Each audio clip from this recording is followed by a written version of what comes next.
do you have these annual contracts? I understand are kind of a pull, a very practical pull to get you back at the table. But does in your imagination of plots, you just kind of think of something maybe in the night, write it down, and that might come up in a book, three books from there, or do you just got to work on them one at a time, and that way? How does somebody have that many different good ideas for plot?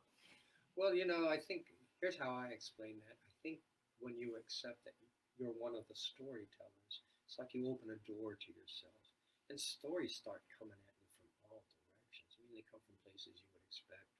Family stories, newspaper stories, they come from places you would never expect. And for me, it's never been a question of what do I write now. It's been a question of all the stories I could tell, what's the one that speaks to me right now? And sometimes it's a question of what's the one that contractually I can write about within a year, Yeah. Did How long does it take you to finish a novel and get it edited and published to have an annual? It's probably a full year, that whole process. About 8 months of it is the writing process, and the rest of it is editorial. You have the same editor for a long time, or you switch back and forth? Well, I'm really fortunate now. I have a team that I consider the best editors in New York City. I really do. But that wasn't always that case. For my first three Cork O'Connor novels, I had 5 different editors. I kept driving them out of the editorial business. Then I got an editor who was on the rise in the publishing house. And as her star rose, so did mine. And I was with her for 15 years. Wow. And then she left because she had a young child and she wanted to be able to spend more time with her daughter.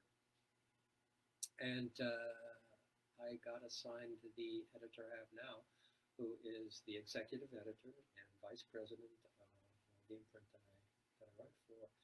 And boy, is it great! Yeah.